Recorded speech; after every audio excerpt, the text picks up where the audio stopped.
Doutor Cecinho, que sempre está conosco falando da saúde das nossas crianças, hoje de uma forma mais ampla. Vamos falar em geral, né, doutor Cecinho, porque esse resfriado e gripe acometeu todo mundo. Por que no inverno se agrava mais? Por que neste ano houve esse acúmulo de doenças, doutor Cecinho? Eu não sei se foi este ano, é porque Florianópolis normalmente, né, e todo o sul do Brasil experimentou o inverno, primeiro, precoce, né, quer dizer, foi antes do tempo. E segundo, que está se mantendo uma temperatura fria durante um tempo mais prolongado. E consequentemente, variando, quer dizer, tempo de inverno normal, que é o inverno de sol, com aquele inverno de chuva, né, com vento. Então essa variação, primeiro, queda brusca, e segundo, essa queda com mudança de sol e chuva, faz com que o nosso organismo, que precisa de uma temperatura estável, porque nós somos seres, quer dizer, de temperatura estável, nosso organismo tem uma temperatura em torno de 36 graus. Quer dizer, e você coloca uma temperatura em nosso redor em torno de 10, 15 graus, que nós estamos tendo em torno de 15 graus de Florianópolis, na qual nós não estamos acostumados, então o corpo sente. E o que é que sente principalmente? Sente a respiração. E por que a respiração? Porque o ar que tem que ir para o pulmão, ele tem que ir na temperatura mais ou menos do nosso corpo, que é em torno de 36 graus. Agora você pega um ar com 15 graus, com 14 graus, para uma árvore respiratória que não está acostumada a baixa temperatura, o que acontece? Acontece uma reação muito forte de toda a árvore respiratória. Reação forte em que sentido? Quer dizer, ela não está acostumada com a queda e ela tem que procurar algum mecanismo para evitar que o ar frio chegue ao pulmão.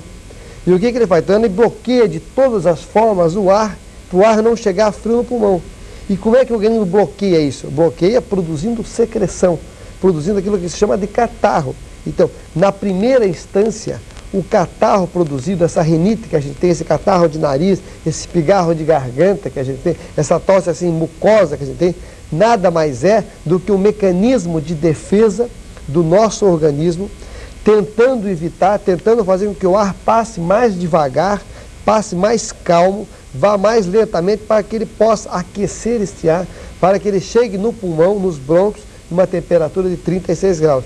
Então, aliada à baixa temperatura e aliada ao choque muito grande de toda a árvore, faz com que ocorra como consequência desse catarro, que a bactéria, que o vírus que estão ali instalados e que também estão no ar, façam disso um meio de cultura bom. E aí, em cima desse quadro que nós colocamos agora, é que nascem como consequência as infecções de vias respiratórias.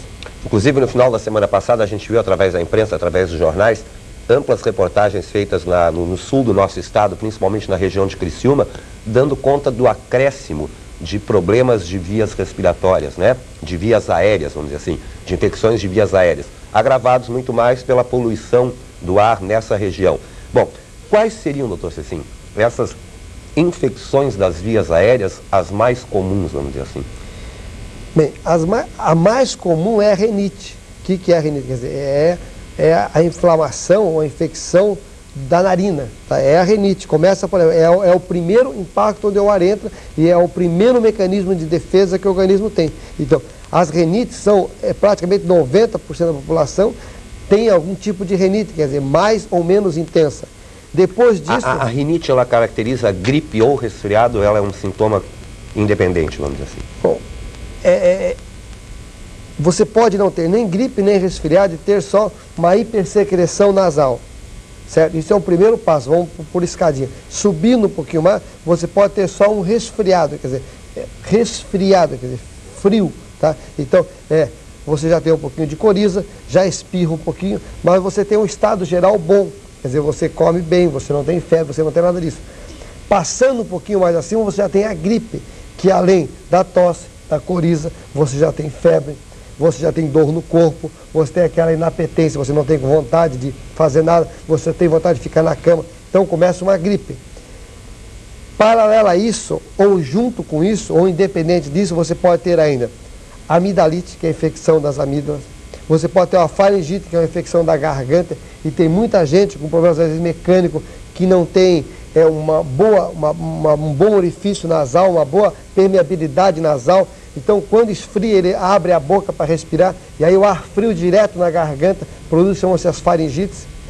E outras pessoas com sensibilidade têm bronquite, que é aquela chia, aquele peito carregado, aquilo que você anda um pouquinho e já cansa. E finalmente a pneumonia, que é a infecção do próprio pulmão.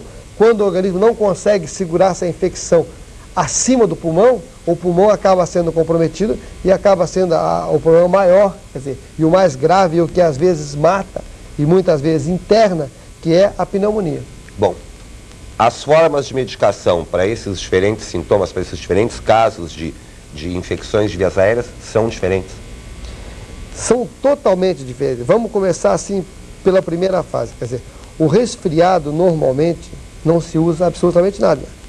Uma infecção viral, muitas vezes, ela se mistura com uma infecção bacteriana. E só um bom exame clínico, que às vezes até um raio-x, tá? Um bom exame de vias aéreas é que vai decidir se aquela infecção é só viral, quer dizer, é só uma gripe forte que está fazendo com que a pessoa tenha febre, esteja acamada, ou se existe uma infecção bacteriana. Se só existe uma infecção viral, o tratamento é só sintomático, porque você sabe que contra vírus não existe nenhum tratamento específico. Você tem que esperar o ciclo do vírus, que dura em torno de 7 dias. E se é infecção bacteriana, a medicina tem a grande arma que é o antibiótico. Mas essa diferenciação só deve ser feita pelo médico, depois do exame minucioso. Então você vê, e a pneumonia também é tratamento feito à base de antibióticos, sempre sob prescrição médica. Eu lhe pergunto isso porque a gente vê normalmente as pessoas chegarem em balcão de farmácia, pedir remédio para gripe ou para resfriado e serem medicados de uma maneira generalizada, sem se saber de fato o que essa pessoa tem. Mas a gente vai fazer o seguinte, a gente vai para o intervalo comercial, na volta nós temos mais novidades deste assunto só para você. Doenças das vias aéreas. Pois é, o cigarro tem implicação em todo o organismo. E mais do que em todo o organismo, na via respiratória. Por quê? Porque a fumaça, a nicotina, é inalada através da árvore brônquica. A pessoa que fuma tem toda uma árvore brônquica diferente da pessoa que não fuma. Tem todo um tecido de revestimento diferente. E tem um pulmão totalmente diferente. Como consequência disso, se você expor duas pessoas, uma que fuma e uma que não fuma, ao mesmo estresse, vamos supor, à mesma condição adversa, a pessoa que fuma vai ter muito mais intensidade, tá? Vai ter uma resposta muito mais intensa do que a que não fuma. Resumindo, quem fuma, primeiro, tem mais tendência a ficar doente. Segundo, a doença nesta pessoa é mais intensa. Terceiro, a recuperação dessa pessoa é mais demorada. Quarto, as complicações são muito maiores. E quinto, tá? A pessoa que fuma é problemática e com a doença o problema dela se torna maior ainda. Então, você só tem coisas negativas em cima de uma pessoa que fuma. Sem contar que, falando em pediatria, além da pessoa que fuma, e se essa pessoa é pai ou é mãe, ela fumando, a criança que não tem nada com isso, acaba também se envolvendo e acaba de maneira indireta recebendo também os efeitos negativos, tá, da pessoa que fuma. Existe uma piada muito bonita, vale até a pena contar, que uma mulher foi no médico e foi feito um raio-x e o médico olhou, identificou uma alteração importante causada pelo cigarro.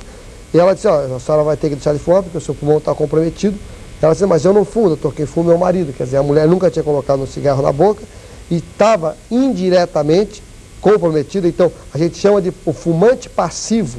Então, mesmo a pessoa que não fuma, mas que convive com o fumante e a criança não tem para onde escapar, acaba sofrendo os mesmos problemas e acaba tendo as mesmas consequências negativas da pessoa que fuma. Doutor Cecim, para a gente evitar ou então pelo menos minimizar essas doenças das vias aéreas, o que poderia ser feito? O que deve ser feito? Em primeiro lugar, completando a resposta anterior, deixar de fumar. Segundo, tendo uma boa alimentação, principalmente uma alimentação natural, Roberto. E a gente deve evitar o máximo possível alimentos que têm conservantes químicos e estabilizadores. Em quarto lugar, quer dizer, ter uma vida regrada, isto é, dormir na hora certa, comer na hora certa e não fazer extravagâncias. E, finalmente, Se você sentir algum problema respiratório, você deve de imediato procurar um médico para que, se você começa o tratamento no início, é melhor do que começar quando estiver complicado. Na próxima quinta-feira a gente volta a falar sobre esse assunto, porque eu acho que ainda é época da gente poder conscientizar toda a nossa população que vem sofrendo com o problema do inverno, vem sofrendo principalmente com as doenças de inflamações de vias aéreas. Obrigado, doutor Cecim. E agora a gente mostra para você mais um trecho de um desfile muito bonito que foi apresentado na última sexta-feira.